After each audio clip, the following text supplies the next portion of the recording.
ہندوستان کے اندر جو حالات پیدا ہو رہے تھے اس وقت اس حکومت میں لوگوں کے مکانات کو بلڈوزر سے گرانے کے، ملک کی آزادی کے بعد سے اب تک یہ صورتحال نہیں ہوئی تھی۔ ہم اس سلسلے کے اندر کافی دنوں سے پریشان تھے، اس لیے کہ یہ مسئلہ سب سے پہلے آسام سے شروع ہوا تھا اور وہاں لوگوں کی بڑی بڑی آبادیاں، ہزار ہزار آدمیوں کی، ان کے مکانات کو بلڈوزر چلا کر کے گرا دیا گیا اور ان کو کوئی اس کا متبادل کہیں کہیں دے دیا انہوں نے، ورنہ آج تک اس کا متبادل جگہ نہیں مل سکی ہے۔ پھر وہی صورتحال اس گورنمنٹ کے اندر ہمارے یہاں آ گئی، یو پی کے اندر یہ سلسلہ چلنے لگا۔ ایسی جگہ بھی ہیں جہاں لوگ کرائے کے مکان میں رہتے ہیں، اس کو گرا دیا۔ ہمارا ماننا یہ تھا کہ ایک مکان کے اندر 10 آدمی رہتے ہیں، 15 آدمی رہتے ہیں، 12 آدمی رہتے ہیں، ایک آدمی سے کوئی غلطی ہو جاتی ہے، مکان کو گرا دیا، یہ 12-11 آدمی کہاں جائیں گے؟ یہ تو بڑی تباہی کی بات ہے۔ ہم نے یہ سوچا کہ ہمیں اس سلسلے کے اندر، جیسے ہم اور مسلمانوں کے اور غیر مسلموں کے معاملات کے اندر کورٹ کا رخ کرتے ہیں، اس لیے کہ وہ لوگ جن کی زندگی کا کوئی سہارا نہیں ہوتا ہے، ان کے لیے کوئی راستہ نہیں ہوتا ہے، تو ان کے لیے ایک راستہ کورٹ کا ہوتا ہے جہاں ان کو پناہ ملتی ہے۔ یہ بیچارے ایسے غریب لوگ ہیں، ان کے مکانات کو گرا دیا کہ وہ لوور کورٹ میں بھی نہیں لڑ پاتے ہیں، چاہے کہ سپریم کورٹ میں آ کر کے لڑیں گے۔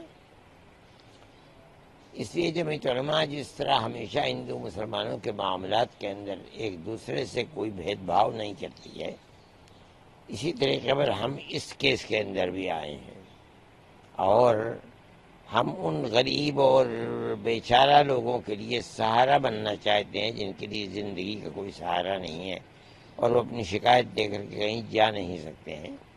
ہمیں اس بات کی بڑی خوشی ہے کہ کورٹ نے ہماری اس بات کو قبول کیا اور سپریم کورٹ نے آج یہ فیصلہ کیا، جب وکیل یہ کہنے لگے کہ مسلمانوں کے ساتھ یہ ہے اور گورنمنٹ کے وکیل نے کہا کہ نہیں ہم نے ہندوؤں کے ساتھ بھی کیا ہے، تو کورٹ نے کھڑے ہو کر کے یہ بات کہہ دی کہ میں ان جھگڑوں کے اندر نہیں پڑنا چاہتا۔ ہماری ایک لائن ہے، ہم 10 نکات کو پیش کریں گے، چاہے ہندو کا ہو چاہے مسلمان کا ہو، جب تک وہ نکات پورے نہیں ہو جائیں گے اس وقت تک کوئی کسی کے گھر کو نہیں گرا سکتا ہے۔ اس میں بڑی اچھی چیزیں ہیں، اس کے اندر یہ صورت بھی ہے کہ اس کو پورا حق دینا پڑے گا کہ وہ کورٹ میں اپنی مدعا کو پیش کر سکتا ہے۔ یہ بہت بڑی چیز ہے۔ اس کا مطلب یہ ہے کہ اب ظلم نہیں ہو پائے گا۔ ٹھیک ہے، ایک تاریخ تک کے لیے مہلت دی ہے کورٹ کے فیصلے کے لیے، لیکن کورٹ نے اس کے ساتھ ساتھ یہ کہہ دیا ہے کہ آج سے لے کر کے ایک تک کسی کے اوپر بلڈوزر نہیں چلایا جائے گا۔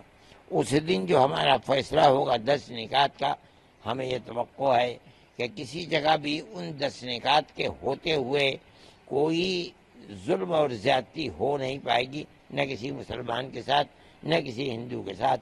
میں یہ سمجھتا ہوں کہ اور لوگوں نے بھی اس کیس کے اندر دخل دیا ہے، لیکن ہم نے صرف ایک صوبے کے لیے نہیں بلکہ ہم نے تو پورے ہندوستان کے لیے ان مسائل کو پیش کیا تھا۔ اس لیے میں یہ سمجھتا ہوں کہ یہ ایک تاریخی فیصلہ ہوگا جو کورٹ کی طرف سے، سپریم کورٹ کی طرف سے ہوگا، اور یہ ہندو اور مسلمان اور ملک کے سبھی بسنے والوں کے لیے ایک بہترین فیصلہ ہوگا اور انہیں بڑی نجات مل جائے گی اس سے۔ کیا امید لگتی ہے آپ کو 1 تاریخ کے بعد جو آپ فیصلہ آئے گا اس سے کیا امید لگائی؟ اس وقت تک جو رخ ہے اس سے ہم یہی محسوس کر رہے ہیں کہ جو 10 نکات ہیں وہ ہر مظلوم کے لیے ایک سہارا بنیں گے انشاءاللہ، اور یہی ہم چاہتے بھی ہیں۔ اچھا، اس فیصلے کے بعد کیا آپ کو کورٹ کے اوپر جو بھروسہ ہے وہ بڑھا ہے؟ یقیناً ہمیں تو ہمیشہ کورٹ کے اوپر، ہم نے تو بڑے بڑے کیس لڑے ہیں اور ہمیں کورٹ سے اس کے اندر، یہی آسام کے اندر تقریباً 48 لاکھ عورتوں کو ہم نے کورٹ میں لڑ کر کے انہیں حق ملک کے اندر رہنے کا اور زندہ رہنے کا حق دلوایا تھا۔ جمعیت علماء ہمیشہ یہ کام کر رہی ہے۔ ہم یہ سمجھتے ہیں کہ بے سہاروں کے لیے سہارا کورٹ کے سوا کوئی اور چیز نہیں ہے، اور کورٹ کی طرف سے، سپریم کورٹ کی طرف سے یہ فیصلہ ان کے لیے بہت بڑا زندگی گزارنے کا ایک سہارا ہوگا انشاءاللہ۔ اچھا، جیسے آپ نے اپنے جو اس میں کہا ہے, انہوں نے یہ بھی کہا ہے کہ خود ہی جج بن جاتے تھے. ہاں یہ صحیح ہے, کس طرح سے دیکھتے ہیں؟ یہ صحیح ہے. جب ملک کا ایک نظام ہے اور کورٹ ہے اس کسی فیصلے کو قانونی اعتبار سے کرنے کے لیے, تو گورنمنٹ کو اس قانون کو اپنے ہاتھ میں نہیں لینا چاہیے, بلکہ کورٹ ہی میں جانا چاہیے. کورٹ اگر کہہ دے کہ ہاں یہ صحیح ہے, ہمیں کیا اس کے اندر ہو سکتا ہے. کس طرح سے دیکھ رہی ہے آپ؟ بہت, ہمیں تو اس سے ایک طریقے کا بہت سہارا ملا ہے, غریبوں کا سہارا ملا ہے, ان کو سہارا ملا ہے. ہم بھی خوش ہیں اس چیز سے, اور ہم یہ سمجھتے ہیں کہ یہ معاملات کو جس رخ کے اوپر کورٹ لے رہا ہے, دنیا کی ایک ملک کی ایک بہت بڑی طاقت کو, جس کے لیے زندگی مشکل ہو رہی تھی, اس کو زندگی کا موقع ملے گا, عزت و آبرو کے ساتھ زندہ رہ سکیں. For exclusive and insightful videos, subscribe to our new channel ABP Live Premium.